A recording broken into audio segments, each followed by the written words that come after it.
عبد المطلب نے کہا اچھا تو جب تک زمزم کی کھدائی صفائی نہ ہو جائے اور پہلے کی طرح پھر سے وہ رواں نہ ہو جائے اس وقت تک میں چین سے نہیں بیٹھ سکتا۔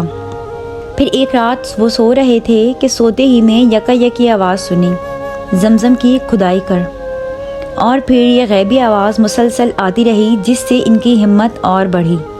چنانچہ کھدائی شروع ہو گئی، لیکن یہ کوئی اتنا آسان کام نہ تھا، جان توڑ محنت کرنی پڑی، خون پسینہ ایک کر دیا، تب کہیں جا کر پانی نکلا۔ زمزم میں مزاج کی تلواریں بھی ملی اور کعبے کے وہ نذرانے بھی ملے۔ نذرانوں میں سے سونے کے 2 ہرن بھی تھے۔ عبد المطلب نے تلواروں سے کعبے کے دروازے بنوائے اور ہرنوں کو ان کے دونوں طرف رکھ دیا کہ کعبے کی زینت بڑھے۔ زمزم کی کھدائی میں عبد المطلب تھک کر چور ہو گئے تھے، جس کا دل پر کافی اثر ہوا اور تنہائی کا احساس شدت سے ستانے لگا۔ اس وقت ان کے ہاں صرف ایک ہی اولاد تھی جس کا نام حارث تھا، لہٰذا انہوں نے نظر مانی اور اللہ سے دعا کی، خدایا اگر تو مجھے 10 بیٹے عطا فرمائے اور سب کے سب جوان ہو کر میرا ہاتھ بٹانے لگیں تو ایک کو تیرے نام پر قربان کر دوں گا۔ عبد المطلب کی یہ آرزو پوری ہوئی۔ اللہ نے ان کو 10 بیٹے دیے، سب پلے بڑے جوان ہوئے اور ان کا ہاتھ بٹانے لگے۔ اب نظر پوری کرنے کا وقت آ گیا۔ عبد المطلب نے بیٹوں کو جمع کیا اور سارا قصہ سنایا۔ بیٹے بولے ابا جان ہم سب دل و جان سے حاضر ہیں، جس کو چاہیں آپ قربان کر دیں۔ باپ نے کہا اچھا تو الگ الگ تیروں پر اپنے نام لکھ لاؤ۔ چنانچہ سب نام لکھ کر باپ کے پاس لے گئے۔ عبد المطلب نے ان تیروں کو لیا اور کعبے میں آئے، وہاں فال نکالنے والے سے ملے اور اس کو وہ تیر دے دیے کہ معلوم کریں کہ بتوں کے مہاراجہ ہبل کو کون پسند ہے۔ اس وقت مکہ میں رواج تھا کہ جب کوئی اہم کام درپیش ہوتا تو تیروں سے فال نکلواتے اور اس طرح دیوتاؤں کی مرضی معلوم کرتے۔ پروہت تیروں کو لے جاتا اور دیوتاؤں کے سامنے ایک خاص طریقے سے پھراتا۔ جس تیر کا منہ دیوتا کی طرف ہو جاتا سمجھتے کہ بس یہی دیوتاؤں کی پسند ہے، پھر اسی کے مطابق کام کرتے۔ پروہت نے عبد المطلب کے تیر ہبل کے پاس پھرائے تو چھوٹے بیٹے عبداللہ کے نام نکلا۔ عبداللہ عبد المطلب کے چہیتے بیٹے تھے اور اپنے بھائیوں میں سب سے زیادہ محبوب تھے، لیکن وہ کیا کرتے، مجبور تھے کہ ان کو ذبح کرنے کے سوا کوئی چارہ نہ تھا کہ وہی ہبل کو پسند تھے۔ چنانچہ عبد المطلب نے بیٹے کا ہاتھ پکڑا اور انہیں لے کر زمزم کے پاس آئے کہ وہیں قربان گاہ تھی، جس کو جو کچھ بھی کرنا ہوتا وہیں لا کر کرتا۔ اساف اور نائلہ کے حضور کہ یہ ان کے 2 بڑے دیوتا تھے۔ یہ خبر لوگوں کے دلوں پر بجلی بن کر گری اور جنگل کی آگ کی طرح سارے شہر میں پھیل گئی۔ جو جس حال میں تھا عبد المطلب کی طرف دوڑ پڑا اور آنند فانند سارے لوگ اکٹھا ہو گئے۔ جسے دیکھے اس کی زبان پر یہی تھا، نہیں نہیں عبد المطلب اسے ہرگز ذبح نہ کیجیے۔ عبد المطلب عجیب کشمکش میں پڑ گئے، بولے میں تو نظر مان چکا ہوں، نظر پوری کرنا ضروری ہے، آخر میں کروں تو کیا کروں؟ جواب ملا اگر مال فدیہ بن سکے تو ہم راضی ہیں، اونٹ ذبح کرنے سے کام بن جائے تو اس کے لیے بھی تیار ہیں۔ چنانچہ لوگ بہت دیر تک سوچتے رہے اور آپس میں مشورہ کرتے رہے کہ کیا کریں۔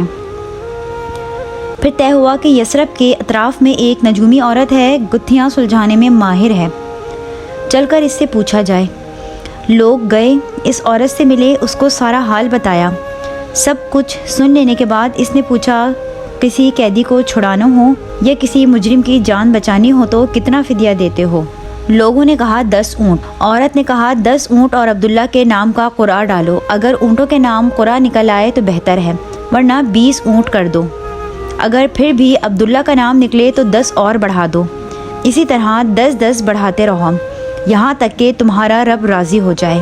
لوگوں نے ایسا ہی کیا، 10 اونٹ اور عبداللہ کے نام کا قرعہ ڈالا تو عبداللہ کا نام نکلا، 10 بڑھا دیے پھر عبداللہ کا نام نکلا، 10 مزید بڑھا دیے پھر بھی عبداللہ ہی کا نام نکلا۔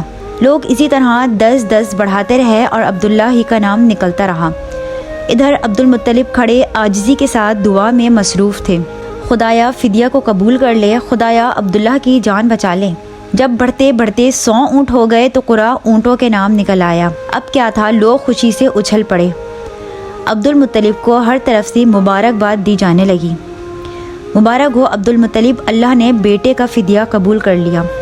لیکن عبد المطلب ابھی مطمئن نہ ہوئے اور دوبارہ قرعہ ڈلوایا کہ کوئی شبہ نہ رہ جائے، خدا کی مرضی کیا ہے صاف صاف معلوم ہو جائے۔ پھر جب پوری طرح اطمینان ہو گیا تو اونٹ ذبح کیے گئے اور وہیں چھوڑ دیے گئے کہ جو چاہے ان سے فائدہ اٹھائے۔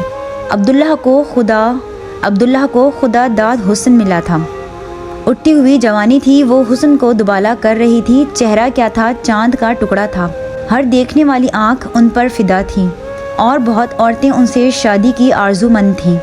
نظر والے کا واقعہ ہوا تو گھر گھر اس کا چرچا ہو گیا، اس سے ان کی عظمت اور بڑھ گئی اور سب دل و جان سے انہیں چاہنے لگے۔